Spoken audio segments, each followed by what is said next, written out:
Hola mi gente, MsMalcolmHughes, welcome. And today we are going to review Long Division by Kiese Laymon. I am so excited to get into this book. So Long Division is one of those books that each time I hear someone talk about it, they often start with, this book is really hard to summarize. And I get it, because it is. But I'm going to try to do my best. So Long Division is a book that is written in two parts. There's part 1 and part 2. You can read the book either way. The way that the book is written, you kind of get to select that. So I think that's a really cool feature. But if you start the way that I did, I started with book 1 and I went to book 2. I actually want to read it in the reverse order one day just to see if I'll get something different out of it. But let's start with book 1. So book 1, we are introduced to a young man named Citoyen,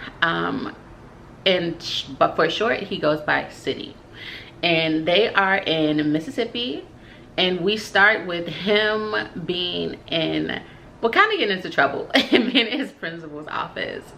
And we, along with City, we get to meet Lavender Peeler. And Lavender Peeler and City kind of have this ongoing animosity a little bit. They both compete in the use this word in the dynamic sentence. So they basically have their own version of the dozens where they use different words to talk about each other in dynamic sentences. This is not the competition, but they are so competitive that they're always in competition mode, which is humorous. Like the book it's like that first part, book 1, you're laughing even though you realize that really heavy things are happening. I also wanted to come in and just add here that this is a theme throughout Long Division. Kiese Laymon does a miraculous job of including historically very heavy and controversial topics within the Black community and within our society in general, but in this moment specifically within the Black community, that causes you to really reflect on the significance of it and how it has been used to divide us. And in this moment, I think that he really uses City and Lavender Peeler to go against the separation of Black people within our own communities. So what does it mean to be a good Negro? What does it mean to be a bad Negro? Or even, as it's sometimes referenced, what does it mean to be a Black person versus being a nigger, right?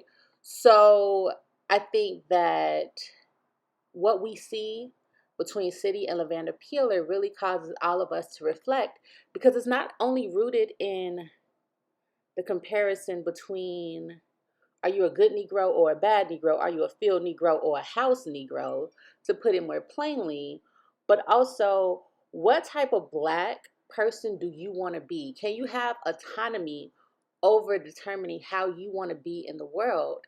And I think that a bigger question comes up, and maybe outside of this, but maybe within it as well, is what does all of it, the identity to Blackness or lack thereof, really mean, and how does it influence how we navigate the world?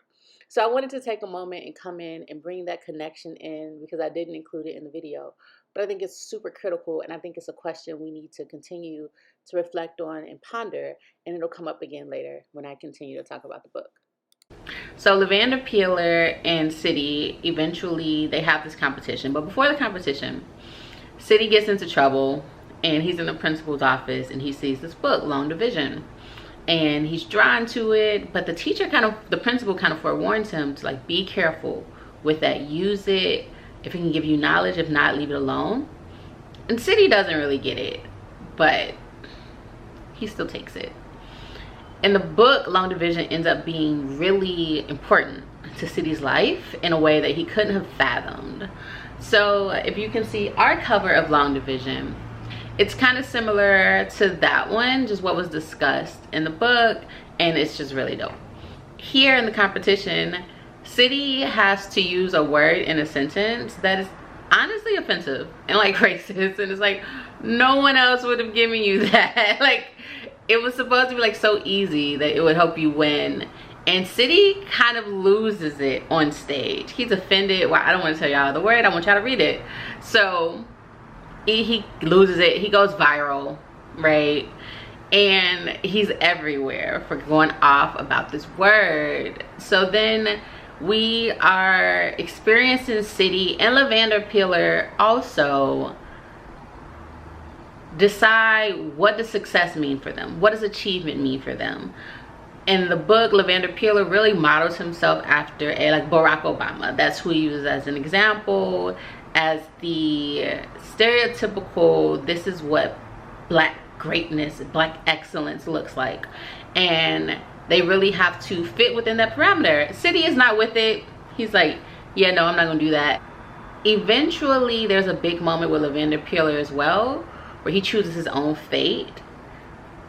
So that's really good. So we're experiencing City and Lavender Peeler grapple with what is black identity. Also, what's really important here is you get to grapple with what is blackness, what is masculinity, how do we show masculinity or how do we show love amongst masculine individuals, right?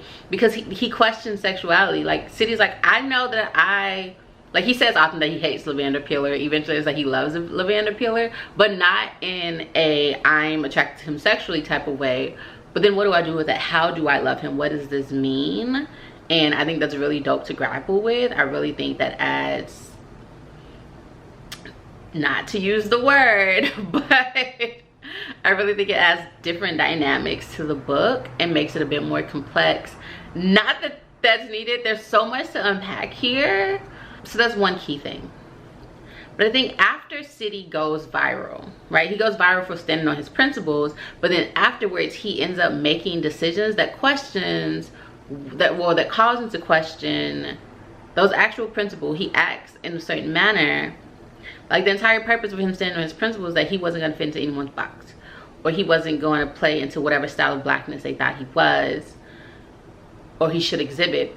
And then he ends up playing into that at certain points. So I love the way that Kiese Laymon has us grapple with that along with City. So this book, this long division book, keeps coming into play because it is a book, and it's a book that is actually the telling of City's life. In the book, there's a young man named City, same place, same name, different time period. So this book kind of goes to the past, present, and future. But then it'll have you question what's the past, what's the present, what's the future, just alternate realities. But it does it in a way that makes sense. Kiese in an interview said that it was inspired by Octavia Butler's Kindred, and I can totally see that, especially the connection to time travel with generational trauma and historical trauma and trying to fix the present with the past. It's really good, and I definitely see that influence and connection here. I think what makes the characters here so unique is that they're defiant. I think they're revolutionarily defiant characters, and just the brave honesty. I think, and that is best brought across through the language that Kiese uses. He does dialogue so wonderfully well that honestly I would like to know the technique and just how he approaches it. But I think that he does it in a way that you feel like you know these people. Even though you know that something heavy is happening, it's written in such a way that it's light, but the depth is still there. It's written in a way that it's intelligent, but also feels like the cousin that you know. And I just think that's so masterfully done, and I think that's so challenging to do that I'm really like in awe of it here. Just the use of dialogue to carry this story forward. In an interview, Kiese did say that this is a blues, and I can actually see that influence here, like the rhythm, right? The music of it. And I think that comes through in the dialogue. So I think that he used that to carry the story and propel it forward in a way that is really dynamic. And there is one quote I want to share, and this is what I say, this is what I mean when I say such powerful and revolutionary characters. Especially just in book one, we're getting to know City. And I actually shared this on my Instagram, so if you're not familiar, if you don't follow me there, check it out. But this is also something, so when we talk about black masculinity in this book and we talk about attraction and sexuality, he touches on so many different topics, because at this moment this is City speaking with a coach who is known to have sex with underage students, and though it's known, no one really does anything about it. So it's so many different layers of tackling that, right? Of masculinity, sexuality, appropriateness, kinship. What does it all mean?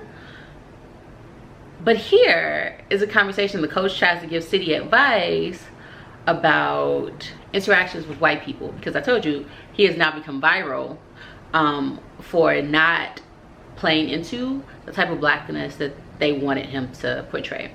And this is also tricky for City because he's watched his grandmother do exactly that. So he himself is trying to figure out so many things with just so many experiences. But I loved this and I shared it. So, right. And this is what it says. Can I give you some advice? Fuck white folks. For real. Their eyes ain't gotta be everywhere you are. Y'all are too old to care about them so much. They can only do as much harm as you let them. And y'all old heads are letting them do way too much. I love that. Even just saying it now, it feels so powerful. So I think that's another big piece of the book, right? Where does your power lie? What can you do within yourself? There's so much to unpack here, which is why I understand why people say it's so difficult to summarize. I think what makes it also so great is that it really is written in the legacy of Black literature. It's a balm, it's a healing, it's a reckoning, and it is intended to be both blues and liberation. And that's what I feel here. And there's secret messages being passed, right? Kind of like if you understand and if you know it, then you'll grab it and you'll get it. So it really made me think of like slave hymns and messages being passed that way. There is a character that we're introduced to in part 1, Baze, and she's like the underlying thread because she's missing, and we don't really get to know a lot about her in part 1. We just know that she has gone missing. There's a story that someone says they seen her go into the woods with her computer one day and she never came back out. So there's just this underlying post. We don't really know what to do with it. I was often confused by it a lot in book 1. Like, okay, but why is this here? What are we going to do with this? And Kiese actually said that he was inspired for that because at the time he had just seen, there were so many Black girls missing in Mississippi. He had seen all of these signs in the grocery store, and he was grappling with and wondering, like, what are missing? What if they don't go missing, right? What if they're not actually missing, or what does it mean? And that's what we see here, because missing doesn't have one singular definition or framing in this book. Because what if they're missing from this time but they're actually somewhere else, and that's where the time travel bit comes in. It's so good and so hard to explain, but so worth reading. And with Baze, it's actually a good transition to book 2. In book 2, there is some time traveling, and in this time traveling, there's time traveling in book 1 too, but there's more so in book 2. I just want y'all to read it. I'm trying not to give all of it away. And this time they're actually in the past and they go to the future, but then they also go further back in the past. So when they go to the future, and the issue is, so let's say this book grapples with love, romantic love, feelings, desire. And in this book, book 2, our main character, City, is in love. He knows that he is in love with Shayla. No questions, nothing. Nothing can sway that, nothing can change that. And Shayla comes to him and she's like, and Shayla is in the first book too, but they have a different relationship. So now it's like what City from book 1 was reading is what City from book 2 is living. So in this time we get to experience, because the book is essentially writing themselves, depending on writing itself, depending, well, they're all writing the book, right? They're writing the book depending on the choices that they make. So City is in love with Shayla, but Shayla is concerned. She introduces him to time travel, and she does that because she says, I think I'm dead. In the future, I think I'm dead, and I need you to help me. So Future does it, and he goes and he meets Baze, the Baze we've been looking for. And oh, I love Baze so much.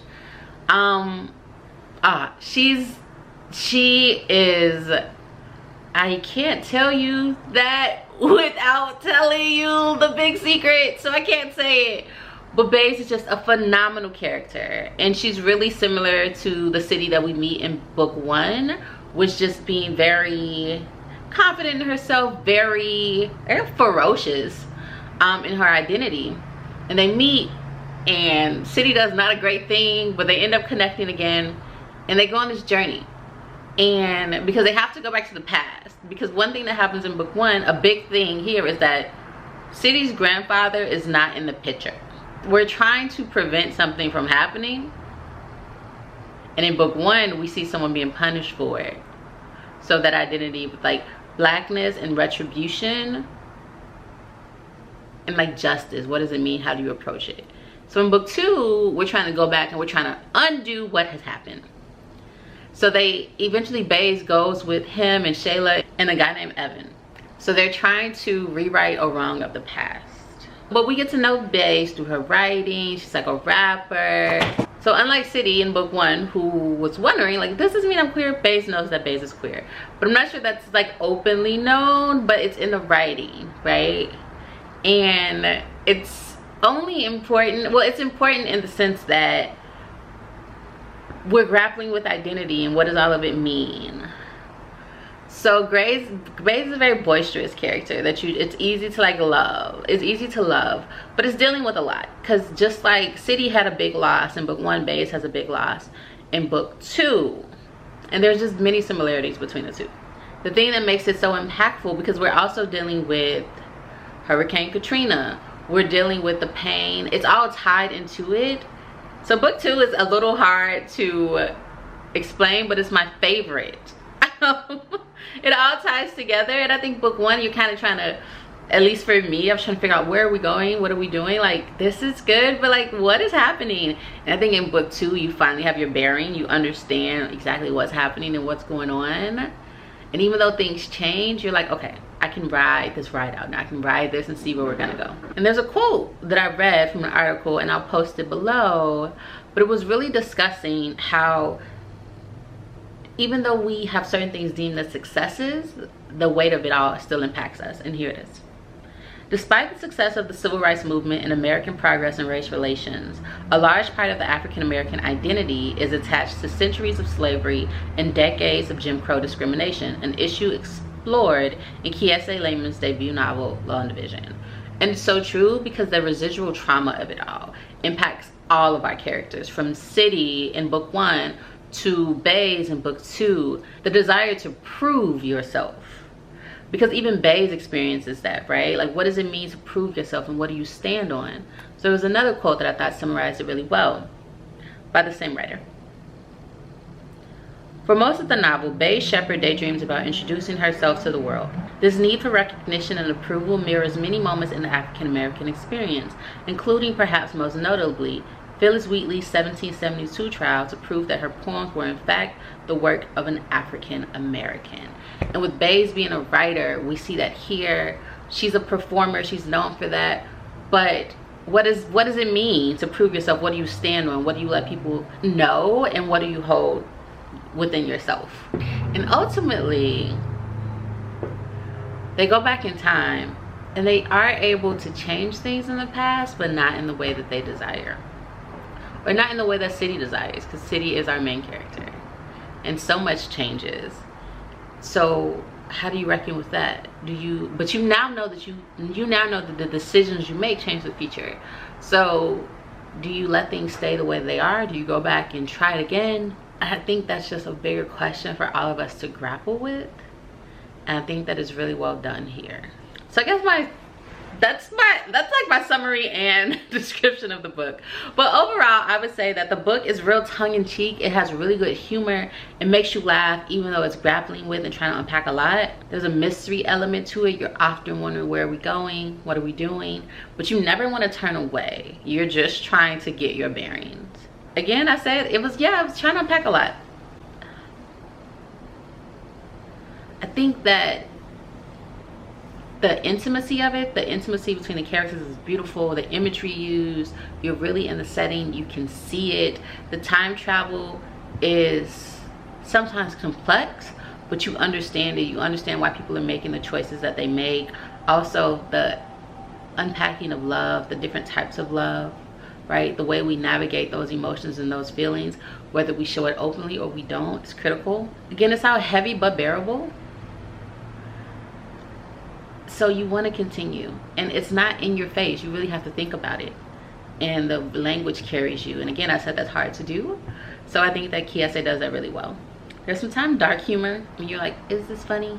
The darkness of humans, right? Because we're not one way. So there's so much to unpack here, y'all. You could talk about it forever. I think that's one of the things that makes it so great. So even though I'm cheering a lot, I know there's so much I'm leaving out at the same time.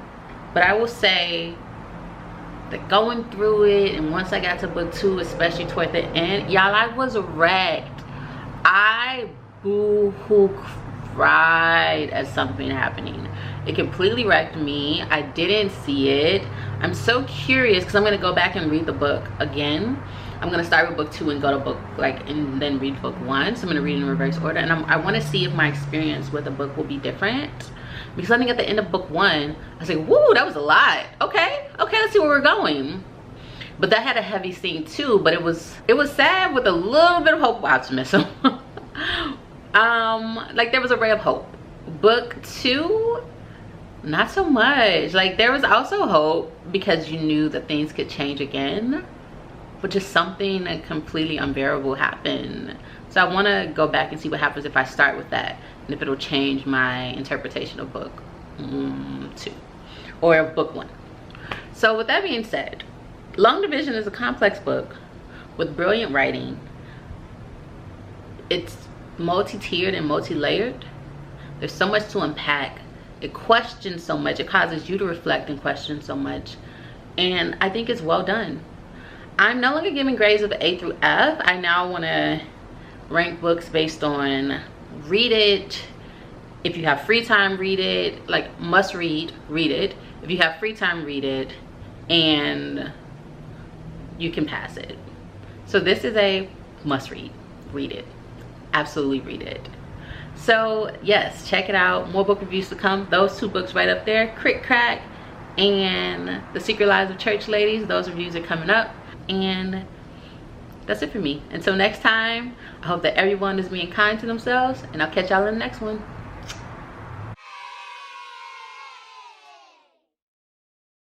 Also, for those of you inquiring, I do still have buttons, my MsMalcolmHughes pins, and the details on how to get those are below.